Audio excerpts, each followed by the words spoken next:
नमस्कार, स्वागत है आपका। आप देख रहे हैं कल की तैयारी। मैं हूं आपके साथ प्रशांत पांडे। एक ऐसा शो जिसमें हम आज के बाजार का पूरा ब्यौरा आपके सामने रखते हैं और इस आधार पर कल के बाजार में आपको इंडेक्स स्तरों पर और इसके साथ ही स्टॉक के लेवल पर और साथ ही सेक्टर स्पेसिफिक रणनीति आपकी क्या होनी चाहिए, ये हमारे दिग्गज एक्सपर्ट आपको मार्गदर्शन देते हैं। इसके अलावा एक बहुत बड़ा हिस्सा आपके सवालों का भी हम शामिल करते हैं। तो कल की तैयारी में अपने सवाल आप कैसे भेज सकते हैं, ये सबसे पहले जान लीजिए। तो आपको कहीं कोई भ्रम नहीं है, सिर्फ और सिर्फ यूट्यूब हमारा एक प्लेटफॉर्म है जहां पर कल की तैयारी में आप अपने सवाल हम तक भेज सकते हैं। लेकिन बस जवाब पाने का जो टाइम फ्रेम है वो थोड़ा जुदा है। जी हाँ, हम यहाँ पर लाइव सवालों के जवाब नहीं देते हैं, यानी जो सवाल कल आपने हमसे पूछे थे उनके जवाब आज दिए जाएंगे। आज जो सवाल आप पूछेंगे उसके जवाब की उम्मीद आपको कल आने वाले शो में करनी होगी। लेकिन याद रखिए, अधूरा सवाल भी रहा तो हम उन सवालों को शामिल नहीं कर पाते हैं। चलिए, इन सब के बीच में अपने साथ दो बेहद खास मेहमानों को मैं शामिल करता हूं। हमारे साथ बीएनके कैपिटल के रचित खंडेलवाल जी जुड़े हुए हैं और मिरई एसेट शेयर खान के विनोद मोदी साहब भी हमारे साथ जुड़े हैं। आप दोनों का बहुत बहुत स्वागत। और सबसे पहले आप दोनों को मकर संक्रांति की ढेर सारी शुभकामनाएं। अगर हम बाजार को देखें तो जाहिर सी बात है कि आज के बाजार ने उम्मीदें और बढ़ा दी हैं। आज के बाजार ने एक कॉन्फिडेंस बढ़ा दिया है। आज के बाजार ने कहीं भी कमी नहीं छोड़ी है। एक सार यही नजर आता है, चाहे इंडेक्स स्तरों पर देख लें, चाहे हम स्टॉक स्पेसिफिक एक्शन की बात कर लें। तो रचित जी, इन सारे पहलुओं को अगर देखें तो अब एक दो तरह के भ्रम इन्वेस्टर के मन में होंगे, निवेशकों के मन में होंगे। पहला कि क्या ये जो बेहतर ट्रेंड्स नजर आए हैं, क्या जिस तरह का मार्केट पिछले दिनों रहा है उसको देखते हुए मुनाफा वसूली आ सकती है, क्या इसकी भी गुंजाइश बन रही है, या बाजार ने एक पॉजिटिविटी की राह पकड़ ली है? सबसे पहले तो प्रशांत सर नमस्कार, विनोद जी को भी नमस्कार, सभी दर्शकों को नमस्कार and happy Pongal, happy Makar Sankranti. Festive season है और इसका आगाज कल से हुआ था। तो कल तो मार्केट ने एक मेम भी चला था कि डुबकी लगा दी है जाके, बट आज कहीं ना कहीं एक चेंज दिखा है मार्केट में उसको। मगर अभी आप जो सवाल पूछ रहे हैं, डायरेक्शनल चेंज क्यों नहीं बोल सकते, क्योंकि लेवल्स बहुत ज्यादा कुछ चेंज नहीं किए हैं। देखिए, विक्स आज थोड़ा सा कूल ऑफ किया था, डॉलर इंडेक्स भी थोड़ा सा ठीक हुआ है, बट क्या डिसाइसिव एक पूरा डायरेक्शनल चेंज मार्केट दिखा रहा है, ऐसा नहीं है। कुछ स्टॉक्स जो बहुत पिट गए थे उनमें भी इंप्रूवमेंट था, कुछ जो कि गिरते मार्केट में भी नहीं, जैसे आप बीएससी देखें, कल गिरते मार्केट में भी बढ़ रहा था। तो ये स्टॉक्स जो हैं ये अपना मोमेंटम कंटिन्यू कर रहे थे। निफ्टी जब तक डिसाइसिवली 23,500 को नहीं तोड़ती है या कोई वॉलेटिलिटी के साथ आपको डायरेक्शनल चेंज होता हुआ नहीं दिखता है, तब तक ये कहना बहुत मुश्किल होगा कि मार्केट ने अपना डायरेक्शन चेंज कर दिया है। 23,500 जब तक निफ्टी नहीं तोड़ती है तब तक ट्रेडर्स के लिए ये sell on every rise market ही रहेगा।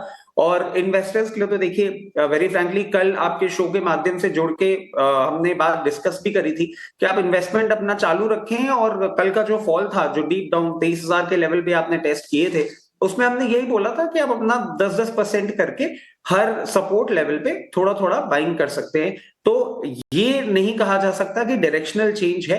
हाँ, अच्छा था और ऐसा मार्केट देखना इतने करेक्शन के बाद अच्छा लग रहा है, but sell at every rise market है जब तक 23,500 निफ्टी नहीं तोड़ देती। ठीक, तो ये लेवल्स का ध्यान रखिएगा। विनोद जी, मैं आपके पास आना चाहूंगा। अब अगर हम सेक्टर स्पेसिफिक रणनीति की बात करें तो कहाँ नजर रखनी चाहिए? नमस्कार प्रशांत जी।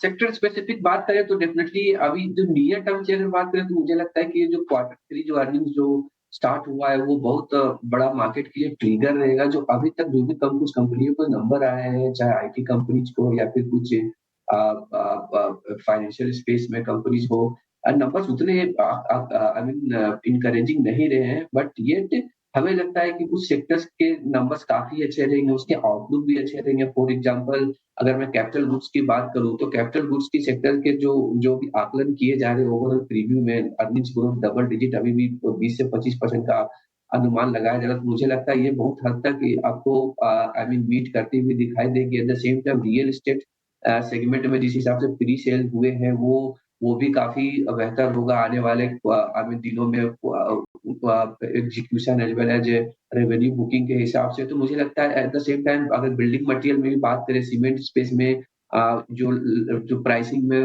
ओवरऑल जो कुछ इम्प्रूवमेंट देखी जा रही है, मुझे लगता है ये ट्रेंड शायद आगे भी चल के सस्टेन करे। और ये जो चूँकि ये पीक सीज़न माना जाता है सीमेंट सेक्टर के लिए डिमांड वाइज़, तो उसके भी बेनिफिट मिलेगी। तो ओवरऑल मेरा नियर टर्म के हिसाब से अगर मैं बताऊँ तो ये सब सेक्टर है, I mean capital goods, overall select infra company, building material specially cement और रियल एस्टेट स्पेस में हमें लगता है इन्वेस्टर को ध्यान रखना चाहिए। और इन सब के अलावा जो स्ट्रेटेजिकली जो फिट हो रहा है अभी हमें लगता है फार्मा सेक्टर एक ऐसा स्पेस है जहाँ आपका जो रूपी डेप्रिसिएशन से जो कंपनी जो काफ़ी आई मीन जो बेनिफिटेड हुआ उसमें फार्मा स्पेस में भी आप ध्यान रखिए, खासकर क्वालिटी फार्मा कंपनीज़ लाइक सन फार्मा डिवीजन और तो ये स्पेस में हमारा अभी सलाह रहेगा इन्वेस्टर को नियर टर्म के हिसाब से देखने के लिए। तो इंडेक्स और सेक्टर दोनों रणनीति आपके सामने हमने रख दी। अब आपके सवालों को फटाफट से शामिल करते हैं। हमारे पहले दर्शक नमन हैं जिन्होंने यूट्यूब पर BEL पे भारत इलेक्ट्रॉनिक्स लिमिटेड पे सवाल पूछा है। 271 की इनकी बाइंग है। नज़रिया इन्होंने नहीं बताया है और इनके भाव के आसपास ही स्टॉक का बताएं। रचित, क्या रणनीति रखनी चाहिए BEL में? देखिए, भाव के बिल्कुल आसपास चल रहा है और मैं ये समझ के चल रहा हूं कि आपने कोई ऐसा काउंटर लिया है तो आपने एटलीस्ट मीडियम टर्म का टारगेट लेके चल रहे हैं। आप होल्ड करें, स्टॉक उम्दा है और मार्केट की रिकवरी के साथ इसमें भी आपको अच्छा मूवमेंट देखने को मिल सकता है। वैसे भी हम बजट अप्रोच कर रहे हैं, बजट में भी गवर्नमेंट की तरफ से कुछ अच्छे अनाउंसमेंट आ सकते हैं। आप होल्ड करें, बट इसमें एक स्ट्रिक्ट स्टॉप लॉस अपना लगा के रखें। 248 क्लोजिंग बेसिस का स्टॉप लॉस रहेगा और आप इमीडिएट टारगेट अगर देखना चाहें तो 336 का दिख रहा है। मीडियम टर्म के लिए होल्ड करें, ये मुनाफे का सौदा आपके लिए बन सकता है। तो बने रहने की आपको सलाह मिलती हुई। अगले हमारे दर्शक जो हैं उनका नाम है जगदीश। ओला इलेक्ट्रिक पे इन्होंने खरीदारी की है, ऊपरी स्तरों की खरीदारी है। 104 के भाव पे इन्होंने यहाँ पर बाइंग की हुई है। आज का मोमेंटम क्या कोई पॉजिटिविटी दिखा रहा है ओला इलेक्ट्रिक में? क्या इनके भाव या इससे ऊपर के आने वाले वक्त में नजरिया बन सकता है विनोद जी? ओला इलेक्ट्रिक डेफिनेटली आई मीन जिस हिसाब से आईपीओ के बाद प्राइस में मूवमेंट आया था, जिस हिसाब से वैल्यूएशन निकला था, वहां पे हमारा नजरिया काफी निगेटिव हो गया था। लेकिन अगर आज का प्राइस को देखें तो स्टॉक ऑलमोस्ट आईपीओ प्राइस पे ट्रेड कर रहा है, right. And at the same time Ola electric एक अकेली ऐसी कंपनी है जो वर्टिकली इंटीग्रेटेड है, आई मीन ऑपरेशन वाइज। और ये कंपनी आई मीन इनको पीएलआई बेनिफिट दोनों सेगमेंट में लेता है। इन्होंने ईवी सेगमेंट में, व्हीकल सेगमेंट में एज वेल एज जो बैटरी मैन्युफैक्चरिंग सेगमेंट, ये अकेला कंपनी है। तो उस हिसाब से देखिए तो ओवरऑल जो ये अपना जो मैन्युफैक्चरिंग सेटअप कर रहा है, ऑपरेशन सेटअप कर रहा है, बहुत ही मुझे लगता है इंकरेजिंग है। लॉन्ग टर्म के हिसाब से मुझे लगता है अभी अगर अभी देखें तो अर्निंग्स कंसिस्टेंटली देखें तो ऑपरेटिंग लेवल पे लॉस कर रहा है, आपको अर्निंग्स नहीं समझ में आएगा। लेकिन जो ऊपर से जो स्टॉक करेक्ट होने के बाद price to market cap to price में देखूं तो उसी market cap to sell sorry, तो वहां पे लगभग 5.5 से 6 टाइम है। मुझे लगता है वो रीजनेबल है, आप बने रहे स्टॉक में, बट लंबी अवधि के लिए। नियर टर्म में मुझे नहीं लगता 3 से 6 महीने में बहुत ज्यादा आपको रिटर्न मिलेगा। बट डेफिनेटली ये स्टॉक ऐसा है जो ईवी स्पेस में is one of the major beneficiary, आप उसको होल्ड करके रख सकते हैं। तो होल्ड करके रखने की सलाह आपको मिलती हुई। बंधन बैंक पर रोहित चौहान नाम के हमारे एक दर्शक हैं जिन्होंने अपना सवाल पूछा है। 220, जी हाँ, एक बार फिर से मैं प्राइस बता दूं, 220 इनकी खरीदारी है, काफ़ी ऊपरी स्तरों की खरीदारी। और चूंकि 7,000 शेयरों की संख्या है तो नुकसान का दायरा भी काफ़ी बड़ा होता हुआ। बताएं रचित, क्या करना चाहिए बंधन बैंक में? लगभग 50,000 से ऊपर का नुकसान हो रहा है यहाँ पे। देखिए, नुकसान बड़ा है और क्वांटिटी जिस हिसाब से मैं देख रहा हूं, मैं समझ पा रहा हूं एज अ रिटेल ट्रेडर या इन्वेस्टर। आपने ये ट्रेडिंग कॉल ली थी और ये ट्रेडिंग कॉल में आपने स्टॉप लॉस नहीं लगाया, उसके चलते इस तरीके का आप एक आज अपने पोर्टफोलियो का हालात देख रहे हैं। सबसे पहले बिफोर गोइंग अहेड विद बंधन बैंक, प्लीज जब आप ऐसी क्वांटिटीज में ट्रेड करें और अगर ये ट्रेडिंग बेट है तो एक स्टॉप लॉस की तरह होल्ड करें। अगर आप इन्वेस्टमेंट भी करना चाहते हैं और उसमें क्वांटिटी अपनी बड़ी रखना चाहते हैं, मार्केट आपको हर लेवल पे अपॉर्चुनिटी देता है, तो प्लीज मार्केट में एक साथ अक्यूमुलेट ना करें क्वांटिटी। और इन्वेस्टमेंट भी कर रहे हैं तो धीरे धीरे करके स्टैगर्ड मैनर में करेंगे तो एसआईपी के रूट के तरीके से आपकी जो वैल्यूएशन है उस स्टॉक को एक्वायर करने की वो बेटर हो जाएगी।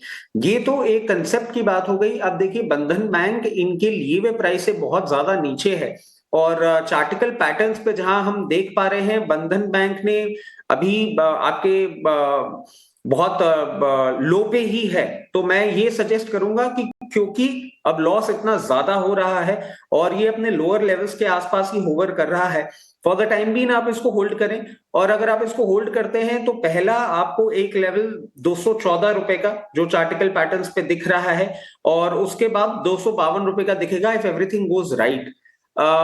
रिक्वेस्ट करूंगा जैसे जैसे आपकी प्राइस आए, अगर ट्रेडिंग कॉल है तो प्लीज इसको थोड़ा सा हल्का करके रखें और इतनी हैवी क्वांटिटी बिना स्टॉप लॉस के ट्रेड ना करें। तो ये है राय आपको बंधन बैंक पे, और स्टॉप लॉस का विशेष रूप से ध्यान रखना चाहिए इस तरह की हैवी बाइंग में। इरशाद अहमद का सवाल लेते हैं, जोमेटो पे राय जानना चाहते हैं। 280 की इनकी खरीद है। विनोद बताएं, जोमेटो कैसा लग रहा है आपको 280 की बाइंग के हिसाब से? जोमेटो आई मीन जिस हिसाब से प्राइस करेक्शन हुआ यहाँ पे मुझे लगता है 230 235 का भाव पे no brainer sort of thing है, क्योंकि इनके अगर दोनों बिजनेस की बात करें, चाहे फूड डिलीवरी की बात करें या फिर इनके जो दूसरे क्यूसी बिजनेस है जो ब्लिंकिट के थ्रू करते हैं, दोनों में ट्रैक्शन काफी अच्छा है। फूड डिलीवरी मुझे लगता है 20 से 25% का growth consistently over the long period of term कहीं नहीं जा रहा, क्योंकि ये बिजनेस में डुओपोली है इनका स्विगी का, तो उसमें किसी प्रकार का कंसर्न नहीं है। बाजार मेरे ख्याल से अभी 70% भाव जो भी का मिल रहा है वो एफडी साइड से मिल रहा है, फूड डिलीवरी साइड से मिल रहा है। क्यूसी का जो बात करें, क्यूसी का स्कोप काफी ज्यादा है, लेकिन यस वहाँ पे कंपटीशन थोड़ा ज्यादा हो रहा है। लेकिन मुझे लगता है कंपटीशन के बावजूद भी ये कंपनियां 40 से 50% इजीली ग्रो कर सकती है, क्योंकि स्कोप मार्केट का स्कोप बहुत बड़ा है। और केवल जो क्यूसी का जो ओवरऑल जो मार्केट शेयर है ऑर्गेनाइज कंपनी को 0.3-0.4% अभी है। मुझे लगता है ये 2 से 3% अगर 5 से 6 सालों में होता है तो उस दर से भी ये 50 से 60% का ग्रोथ इजीली ये ऑर्गेनाइज कंपनियां कर सकती है। तो ग्रोथ वाइज मुझे किसी प्रकार का कंसर्न नहीं लगता है। जोमेटो स्पेसिफिकली जोमेटो अभी भी जितने भी पैरामीटर की बात करें स्विगी से काफी बेटर हमें लगता है। वैल्यूएशन वाइज भी ऑलरेडी टर्न प्रॉफिटेबल हो गई है।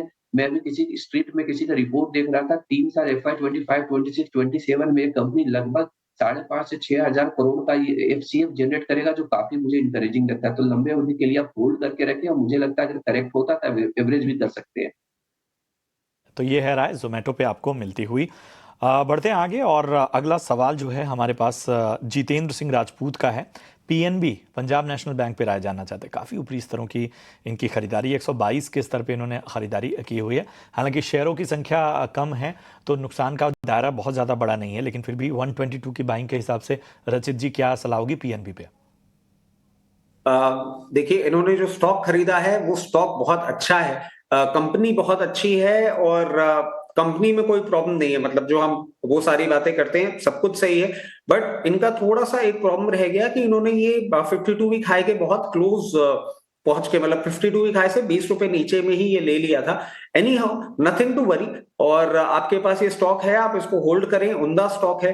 बैंक निफ्टी में रिकवरी आएगी तो आपको इसमें जरूर एक अच्छी रिकवरी देखने को मिलेगी। और जैसे कि आज हमने देखा 5 पीएसयू के लिए भी अनाउंसमेंट आया है बैंक का, तो गवर्नमेंट की तरफ से 5 पीएसयू बैंक्स का, तो उसके चलते भी आपको कहीं ना कहीं इसकी रिलेटेड भी न्यूज आए तो ये एक बाउंस बैक भी दिखा सकता है। इसमें एक और चीज मैं ऐड करना चाहूंगा, आपके पास 800 क्वांटिटी है, अगर आप इसमें और बाइंग के बारे में सोच रहे हैं तो डेफिनेटली आपको करीबन 78-80 रुपीज के आसपास ही मिले तो अपनी क्वांटिटी थोड़ी सी इंक्रीज कर सकते हैं।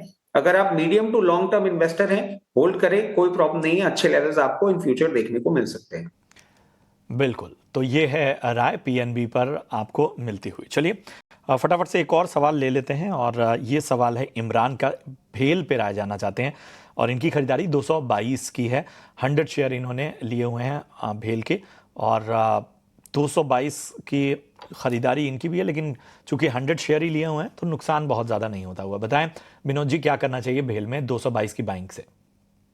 मुझे लगता है होल्ड करने के, जैसे मैंने बताया कि कैपिटल ग्रुप साइड में opportunity as well as business growth का आउटलुक काफी बेहतर लग रहा है। 2 साल में बीएचईएल कंपनी ने अपना ऑर्डर बुक काफी अच्छा बिल्ड किया, और order book to sales ratio भी देखे तो 5 गुना से ज्यादा है। तो वो क्लियर विजिबिलिटी देती है, अच्छी विजिबिलिटी देती है नेक्स्ट 2 टू 3 ईयर्स। और in terms of order book के अलावा जो जो पॉसिबल जो नए ऑर्डर आ सकते हैं, क्योंकि हम देख रहे हैं पावर स्पेस में, थर्मल स्पेस में काफी ज्यादा अभी भी और अभी टेंडरिंग होने को है, तो उस हिसाब से भी ग्रोथ आउटलुक के हिसाब से एनर्जी सेगमेंट में काफी अच्छा है। नॉन एनर्जी सेगमेंट में बात करें तो BHEL डिफेंस सेगमेंट में भी अपना हाथ जमाए हुए, जहाँ जिसका ओवरऑल परिणाम आने वाले क्वार्टर्स में दिखेंगे। तो ओवरऑल हिसाब से मुझे लगता है होल्ड करना चाहिए स्टॉक। ऊपर से अच्छा खासा करेक्ट हो गया, ये लेवल पे आपको होल्ड करने की सलाह रहेगी। तो होल्ड करने की सलाह आपको मिलती हुई, और इसी के साथ इतने ही सवालों को हम शामिल कर पाएंगे। बढ़ते हैं आगे, और कल के बाजार में कहां आपको नजर रखनी है, कौन से ट्रिगर्स जो है वो बाजार में अहम है, बता रही हैं हमारी सहयोगी रक्षा रावत। जी, तो देख लेते हैं कि कल के लिए मार्केट के इंपॉर्टेंट क्यूज क्या होने वाले हैं, यानी कल आपको बाजार में किन इवेंट्स पर अपनी नज़र बनाकर रखनी है। सबसे पहले बात करेंगे ग्लोबल मार्केट्स की, तो कल यहाँ पर यूएस में सीपीआई डेटा आने वाला है। इसी के साथ साथ यूके में भी आपको सीपीआई डेटा देखने को मिलेगा। यूरोप के बाजारों की बात की जाए तो यहाँ पर इंडस्ट्रियल प्रोडक्शन डेटा आपको देखने को मिलेगा। अब बात कर लेते हैं भारतीय बाजारों की, तो तीसरी तिमाही के नतीजों का दौर जारी है, और इसी कड़ी में जो है वो निफ्टी में कल HDFC लाइफ के नतीजे आने वाले हैं। अदर कंपनीज की बात की जाए तो यहाँ पर Oracle finance, bank of Maharashtra, Punjab and Sind bank, इन सब के नतीजे जो हैं वो कल आने वाले हैं, तो इन सब पर आप अपनी नज़र बनाकर रखिएगा। कॉर्पोरेट एक्शन की बात की जाए तो कल आदित्य बिरला फैशन में जो है वो बोर्ड मीटिंग होने वाली है फंड रेज को लेकर। ये भी काफ़ी इंपॉर्टेंट इवेंट है। इसके बाद बात करेंगे डिविडेंड के लिए जिन शेयरों में खरीदारी का कल आखिरी दिन होने वाला है, उनमें देख लेते हैं कौन है, PCBL और CESC। तो ये थे कुछ इंपॉर्टेंट इवेंट जिसमें कल आपको अपनी नज़र बनाकर रखनी है। शुक्रिया करेंगे रक्षा, और चलिए अब फटाफट से VIP शेयर की ओर बढ़ते हैं।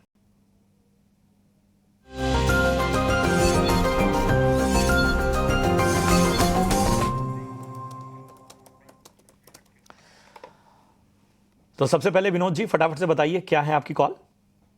हमारा फंडामेंटल कॉल रहेगा Mahindra and Mahindra with target price of 3600 एक साल पॉइंट ऑफ व्यू से।